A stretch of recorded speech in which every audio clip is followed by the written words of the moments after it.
seating here.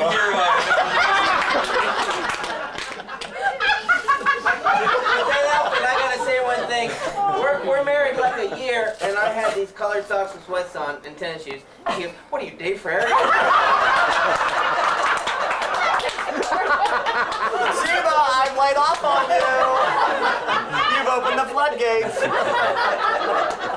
I really have thought about this a long time.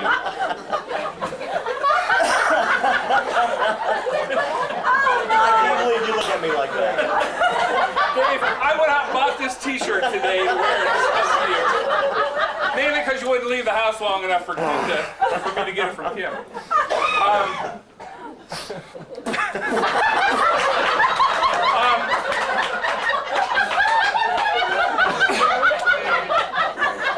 Oh, that's mean. Well, your 50th is coming, buddy. I've already got 4 bullets in the chamber. Really, all week long I thought all the mean thing I could say about David, and then Tom here is recording this so Ed and Pat will see it. I can't compare him to Ed at all, so. Oh, go ahead. Just one. We could ask him to open his wallet and show us his Band-Aid. Don't have one. Or there could be a stamp in there someplace. There's plenty of those. And I'm sure the pen is nearby in a pocket, maybe of a coat. Oh, But in all seriousness, Dave is one of the great guys. And he's married to an unbelievable woman. And Leona and Paul just are unbelievable that they put up with him. I don't think I can say, I think a picture is worth 1,000 words. Happy birthday. David, stand up next to mine. Corey, could you please take a picture? I can't do it anymore. I'm saying just stand up. Profile. I do have something here because, David, you're always questioning whether or not I really belong in the family or not. But There's no questioning to it. I have something here in my hand that I got today in the mail, and I don't think that anybody else in this room got anything Okay. today. Came from Florida, from Pat. Ah. Pat. And, oh God, I'm sorry, I thought I took that out of there. You're funny. It is, no. See? I believe you. Well, Mom is kind of losing it. Actually, you guys were talking about the first time you met him, and I was trying to remember the first time I met him because I'm also from a big family. I'm one of 9, and you know, in my family, you know, we all kind of pass the food around nice and polite, and we all take small portions. And They're postal workers. What? Anyways, you know, I think the first time that we came down here was probably less than a month after I met Ann. And you were there, and Matt was there, and Jim was there, and I think Sue was there. I think everybody else was gone. But, you know, you guys made more noise than 20 of my family members on a given Sunday. Anyways, thank you. This is your opportunity. I'm sure you got a lot to say. I do, but everybody else is saying nice too. But would like to say a couple of things. First of all, that really we're not here because of you. We're here because of Kim. You know. Support group. Yes, exactly. The you know, and we're here for Andrea too because is the camera off? No. Go ahead. Say what you feel. Yeah, it's off. Pay no attention to that red light. Is it blinking? No, go ahead. You know, whereas this generation had 10 of you to share the burden, Andrea's going to have to put up with that burden all by herself. So, anyways, thanks, Dave. Thanks, brother. Yep, appreciate it. We got it all here. First of all, I think we've established that David is Uncle Pull My Finger. Okay, and I apologize to you nephews and nieces. But I would like to revert back to the punk years. If I can explain the dynamic a little bit. We're one of 10, right? Kathy, the oldest. 2 older brothers, Mark and Tom. A bunch of other sisters. Then 4 boys that ends up the family. I'm the oldest of the 4, and then David. In that group, we're very tight, meaning there's less than a year between my sister and myself. David and I are like 18 months apart. So we were always at it. These people are complaining how, David was inconvenient, they had to smack him around. Right? Beating on Dave was like a common theme all the time. But it's funny, at a very early age, I remember my mom saying, David, you're going to the penitentiary. I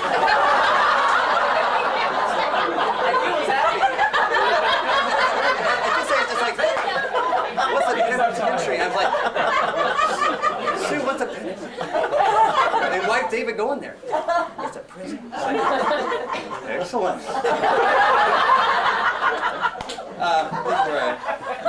Look at my notes. Oh, here we go. I've been saving this one. Especially since my older brothers are here. All right. First of all, in this dynamic, David knew he could always run to Mark, and Mark would protect him.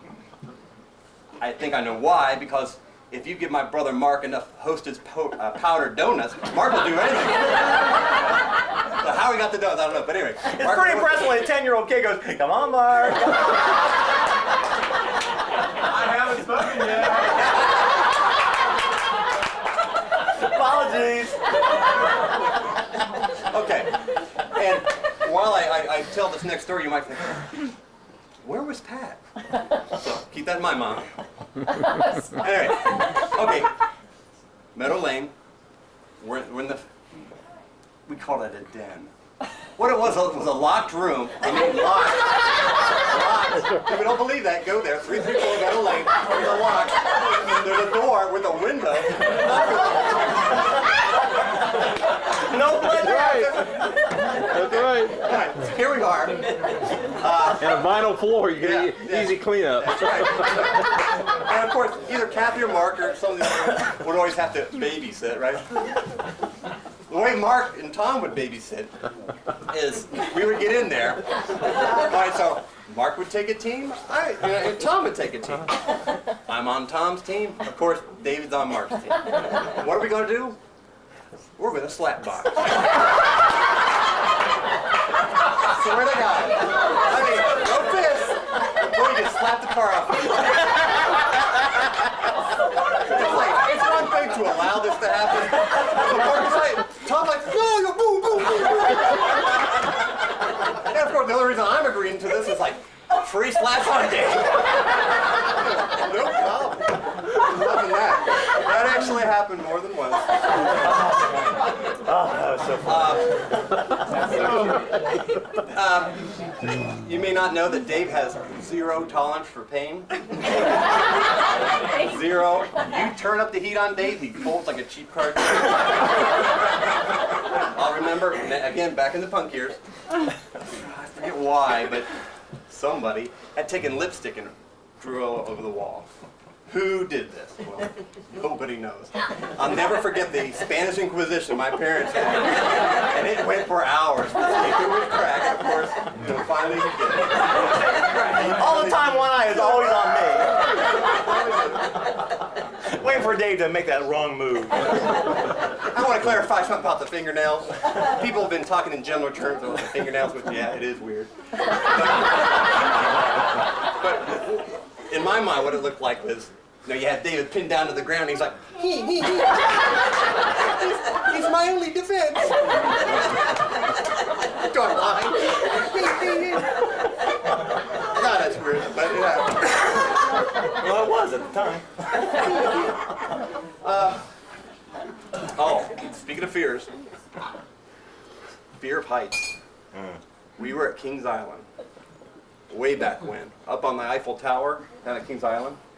Dave's like this outside the elevator. He would not move. That's when he first found out. Oh man, he was terrified.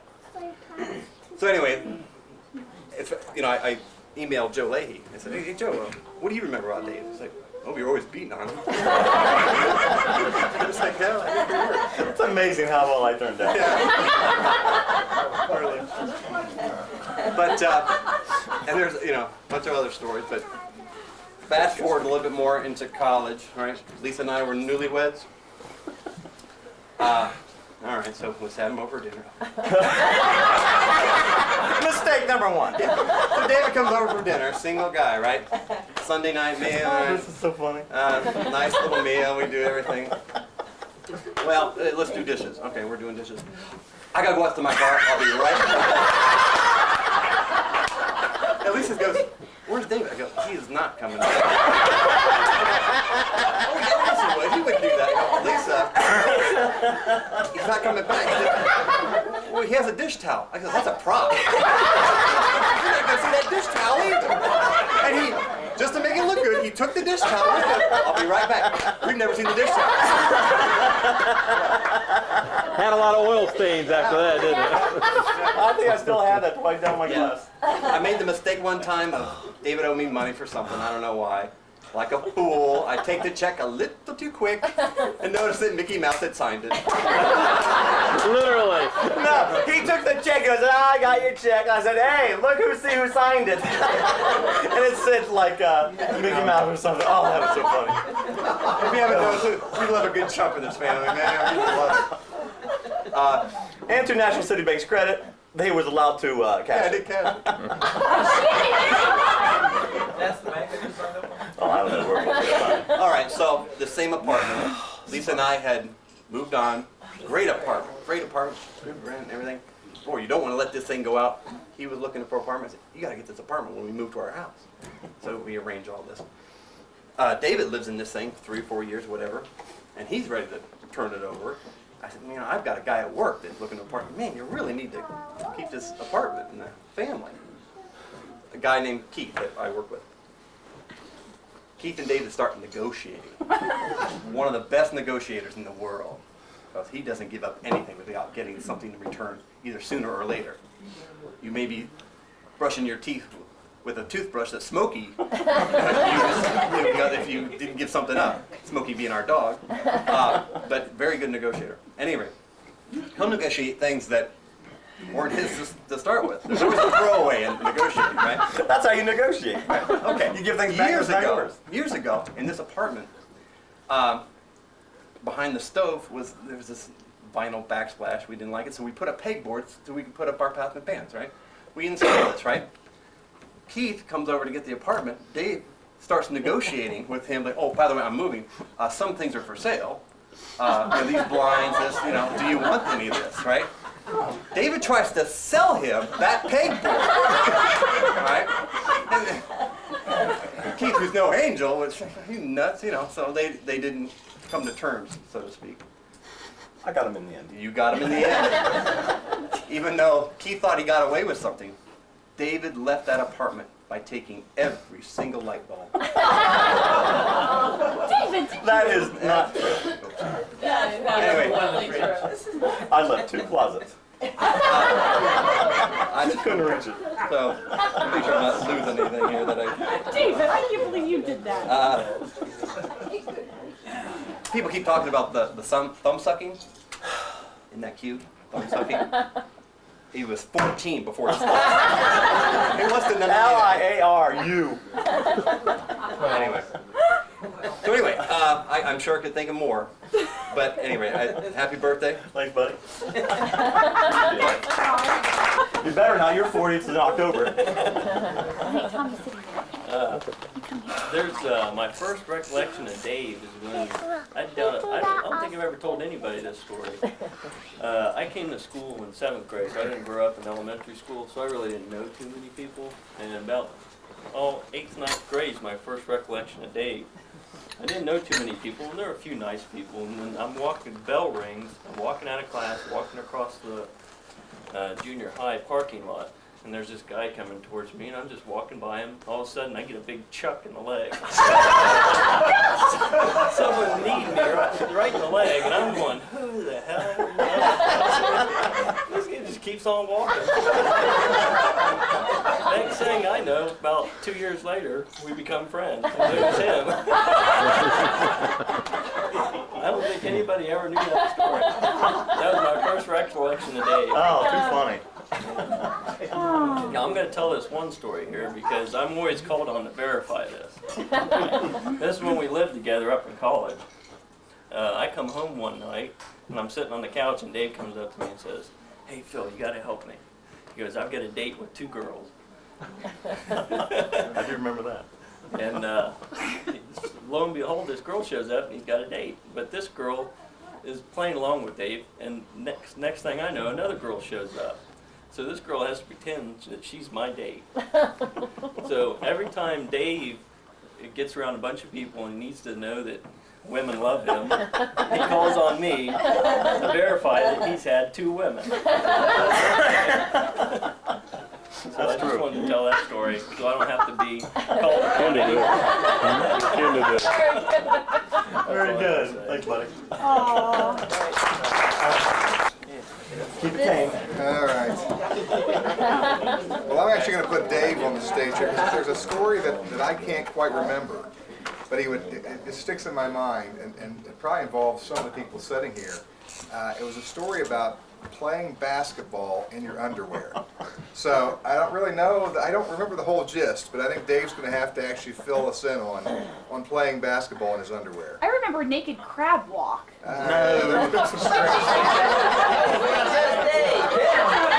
Let's ask Mike and Tino, who excelled at that. That wasn't me. This was Ann's wedding, and I had confiscated 2 bottles of champagne, and my mom and dad was in Florida or something like that. Our wedding? Kevin, Ann's. Couldn't make it. Kevin Donahue came over with his girlfriend, and I had these 2 bottles of champagne, and I was drunk. And somehow or another, I'm down to my underwear playing basketball outside in the street club with Kevin and his girlfriend playing. I don't know. It was fun at the time. It stuck in my mind, so I'm glad we got that cleared up. The only other thing I can think about, everybody's relating stories about Dave's driving. And one funny thing he related to me one time was that he had a date. And I believe he'd been to a concert or something. And the girl had actually fell asleep while he was driving down the road there with her, and there was a couple guys pulled up next to him. Do not go on. Do not go on.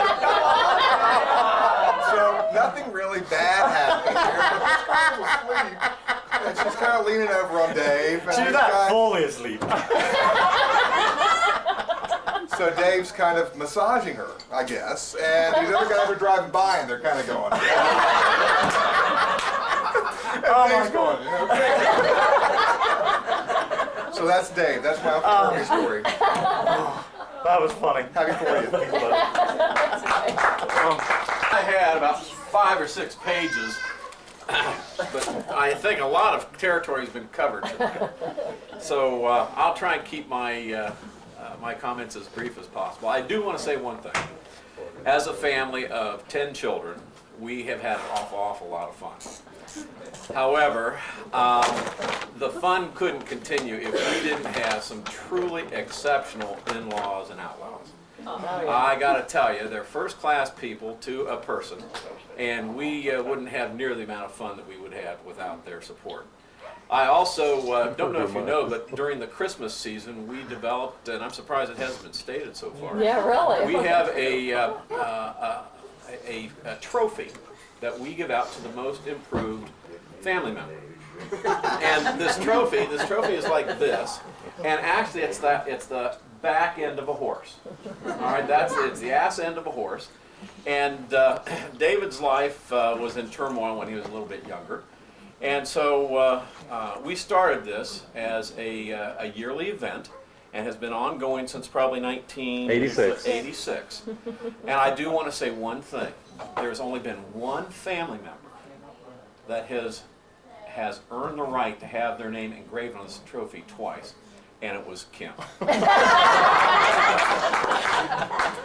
So, again, to all the in-laws and outlaws, I truly can't say enough. You do a great job. All right, let's get down to the matters at hand.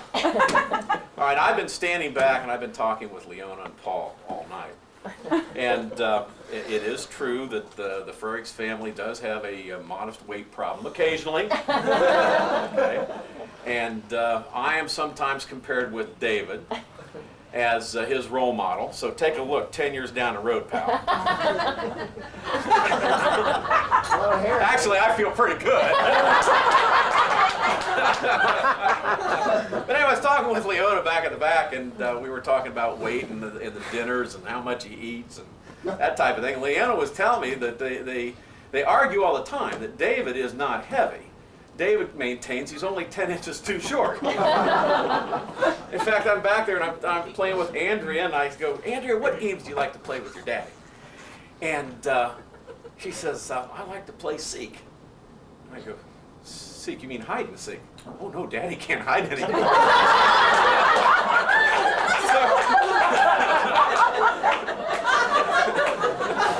she likes to play seek. All right. So anyway, a couple things that really stand out in my mind. You know, David elected to go a different path in life, and my parents were really not concerned about David getting a BA or a BS or an MA. They were really concerned about him getting a JOB. So in the early years, but I do want you to know, in the early years, he truly was an honor student. It was like, yes, Your Honor.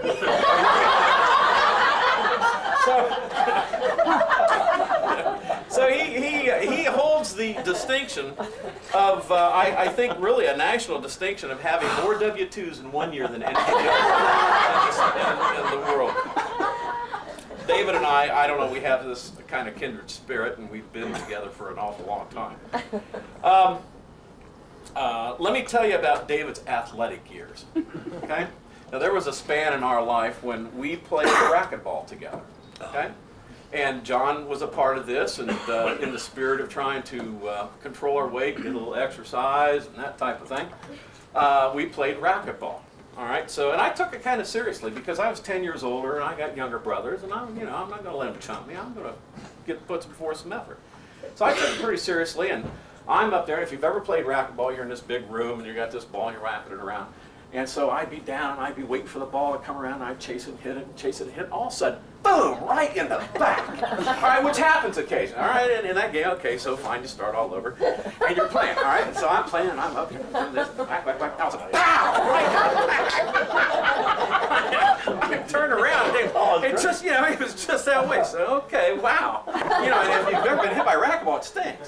So this went on about 2 or 3 more times, and finally David couldn't stand it anymore. He starts rolling on the ground.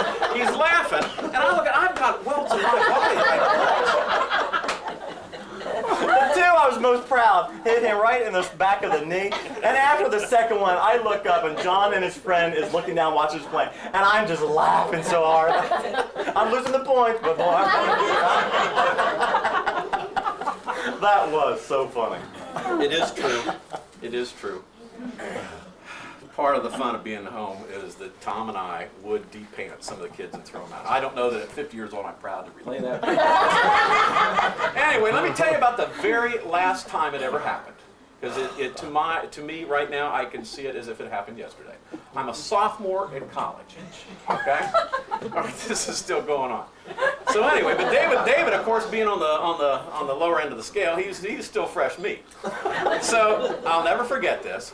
I'm home for, I think it was Christmas or something, and Mom and Dad were out running around somewhere, I don't know. But there was one place in our house that was totally, absolutely verboten to play around, and that was, we had a curved staircase and had these beautiful colonial newel posts and balusters. Time out. Mom, I had nothing to do with this. I was not here for this. I was gone. Tom and Mark was in charge. I had nothing to do with this. So anyway, that was the one place in this entire house you did not mess around with. Well, of course, it was a nice Saturday, and I think Mom and Dad were gone. We grabbed David, and I remember the sisters were involved, and we were having a great time, and part of the fun was the drama of dragging him to the front door. That was the real fun part, because you had him by the ankles, and they were naked as a jaybird. And I remember standing, Annie's standing there with the door wide open. But anyway, he was at the top of the stairs. And part of the fun was to drag him down one step by his ankles. All right? So he's down about halfway, and it's the boom, boom, boom. And we're all laughing, we're all having a great time. Well, all of a sudden, his ankle slipped. And he got away from me. He flips over, and he starts running up the stairs, and I grab him, and I drag him, and he grabs a hold of one of those newel posts. Spindles, yeah. And I mean, he snaps it, and it snapped right in half. And I mean, this entire family froze. I mean, and immediately, I'll never forget this, Matt immediately burst into tears. I'll never forget that. It was like deafening silence, and Matt all of a sudden starts bawling like a baby. And the first thing I did was I got a hold of Matt, because Matt would cave pretty fast. Matthew, and all of a sudden I'm thinking sophomore in high school, I'm a little bit. I'm thinking toilet and sewer. So I said, Matt, listen, don't worry, everything will be all right. We'll put it back. Nobody's the wiser. You can't say a word. So anyway, we spent the rest of the morning. Mom, I wasn't here for this. Put it back in place, and we had it to the point where it looked pretty good. And I had model paint, and we were painting it around. It was okay. All right. Well, hey, it flew. It was great. Not a problem. So fast forward this deal, 3.5 months. And I'm home for spring break, all right? I'm all by myself. Kids are in school, and my mother is spring cleaning. And my mother was a great spring cleaner.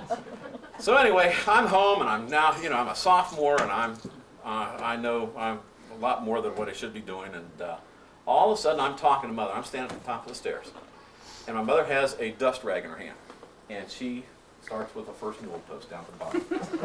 And I'm talking to her, and she hits that second one. And now she's coming upstairs. And I'm talking a little bit faster. And all of a sudden, she hits this newel post, and it goes, whoa. And she goes, what in the world is this? And I'm thinking, oh, God, nobody's here. It's Mother and I. And I said, hold it just a second. And I had to relay the story. Well, she's looking at me like, are you out of your mind? Your dad's gonna kill you. So I said, no, he's not. We don't have to say anything. I'll get the Elmers, and we'll put it back together. It worked fine. And we finally glued this thing back to the point where the whole issue went away. And Mother's on the hook for the whole deal. Because there was a witness. Mark did see Mom touch it and break it. Oh, golly. Well, that is a lot of some of the things that I was going to say. Though, it is interesting. I had some notes here. Everybody was talking about David and how cheap he is. And, certainly, I have my share of issues when it comes to having him be pretty cheap. Let me tell you something. You've heard about the apartment downstairs. Okay, well, that was actually called the Frericks Barracks. Okay. It was the apartment store where we could tell you it was the apartment. It was actually the Frericks Barracks. All right, and David, the younger brother, the 4 little boys, were constantly saying that Dave would never, ever share anything. Never share anything. In fact, the brothers would say that the only thing David would share would be a communicable disease. Wait a minute, maybe that's a girlfriend. I got that out of a book. All right, well, David was going to get a vasectomy, and he decided to let sleeping dogs lie. I found out it hurts.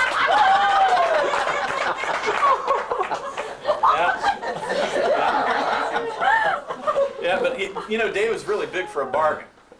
He said, well, if he was going to get a vasectomy, he'd get it at Sears. Sears is offering a vasectomy because he heard that if you get excited, your garage door goes up. Now, one thing I got to tell you, this is the last story I'm going to give you, then we'll move on. One thing I have learned about David, all right, a deal is a deal. Okay? A deal's a deal, right? Yep. All right, now, let's reverse all this. David's out of school, and David has had a series of jobs. And it was a period in his life where he needed a little focus, needed a little bit of help, but he had run through a number of W-2s. Well, I had started a business and it worked real hard, and a lot of you may or may not know that we were one of those mystery couples, like my wife and I, that tried for a long while to have children, couldn't, and went through all the nasty little tests and so forth. And